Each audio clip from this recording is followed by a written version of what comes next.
আলাইকুম। যাইতেছি হচ্ছে নামাজ পড়তে। তো 9টায় হইতেছে জামাত, এখন বাজে হইতেছে 10 মিনিট, কম 9টা 10 মিনিট টাইম আছে। আসলে বের হইতে লেট হয়ে গেছে, এখন যাই পামো কিনা আল্লাহ জানে। তো সকালবেলা নামাজ অনেকে বলতে পারেন কিসের নামাজ এটা। এটা হইতেছে প্রচুর পরিমাণ গরম চলতেছে, সবাই জানেন, বৃষ্টি নাই, এই কারণে হইতেছে নামাজের আয়োজন করা হয়েছে। নামাজ আর দোয়া পড়া হবে।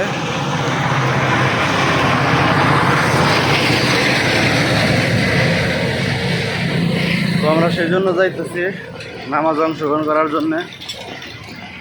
বর্তমানে একটা ট্রেন্ডিং চলতেছে, ছাদে যায় রোদের মধ্যে হইতেছে ডিম ভাজি করে। তো বাংলাদেশে যে পরিস্থিতি, যে দুর্যোগটা চলতেছে, মানুষ নামাজ কালাম করতেছে, দোয়া করতেছে রোদের মধ্যে, আর কিছু কিছু মানুষ হইতেছে এই রোদের মধ্যে যায় ডিম ভাজি করতেছে। এই হইতেছে দেশের পরিস্থিতি। তো বেশি কথা বলবো না, যাই দেখি। টাইম আছে আর 8 মিনিট, পাই কিনা তো আপনাদের সাথে পরে আবার কথা হবে। আলহামদুলিল্লাহ আমরা চলে আসছি। তো নামাজ এখন শুরু হয় নাই। পাঁচটি ইউনিয়ন উলামা ও মুসল্লিদের উদ্যোগে আজকের এই পবিত্র সালাতুল ইস্তেকার নামাজের পূর্বে এখন আপনাদের সম্মুখে কিছু কথা রাখছেন অত্র এলাকার কৃতি সন্তান, বিশিষ্ট সমাজসেবক, আমাদের একান্ত প্রিয় ভাই সাইফুল আলম বাউমন্ডল। আমাদের একান্ত প্রিয় ভাই সাইফুল আলম বাউমন্ডল। আসসালামু আলাইকুম। সম্মানিত গ্রামবাসী এবং আমার অত্যন্ত প্রিয় এই গ্রামের সন্তানগুলো উপস্থিতি, এই অঞ্চলে থেকে এসেছে ওলামা বৃন্দ এবং অন্যান্য ভাইয়েরা, আসসালামু আলাইকুম। আমরা জানেন সবাই সম্পৃক্ত হয়েছে কেন, তো আগে ইমাম সাহেব বিস্তারিত বলেছেন। সারা বাংলাদেশে পেপার পত্রিকা বা টেলিভিশনে আপনারা সবাই দেখছেন।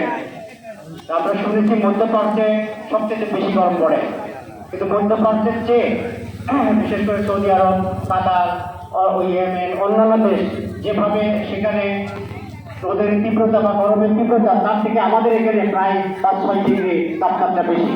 সুতরাং মহান রাব্বুল আলামিনের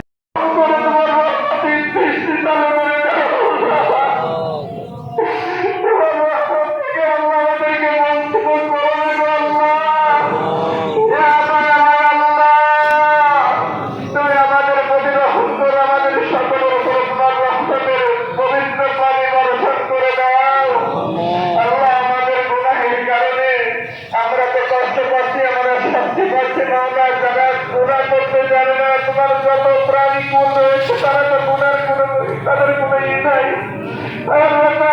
সেই প্রাণী কুলগুলি আমাদের জন্য কষ্ট পাচ্ছে। আল্লাহ, পশু পাখি গাছপালা শুকায় যাচ্ছে, কি অবস্থায় তারা হাহাকার করছে। আল্লাহ, আমাদের জন্য তুমি তাদেরকে কেন কষ্ট দিলে? আল্লাহ, তুমি আমাদের জন্য তাদেরকে কেন কষ্ট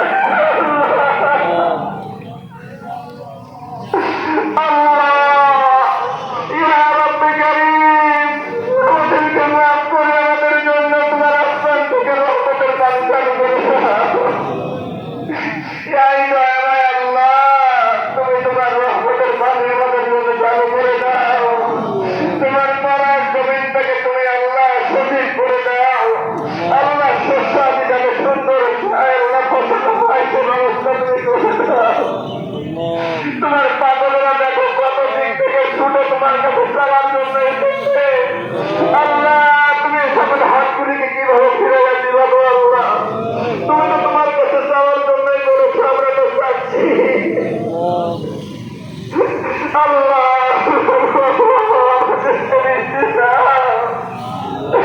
আল্লাহ, তোমার পাগলেরা তোমাকে আল্লাহ বলে যাচ্ছে, তোমার রহমতের কাছে হাত তুলেছে। আল্লাহ তাকে কষ্ট করে রন্ধ্রের ভিতরে বসে আছে।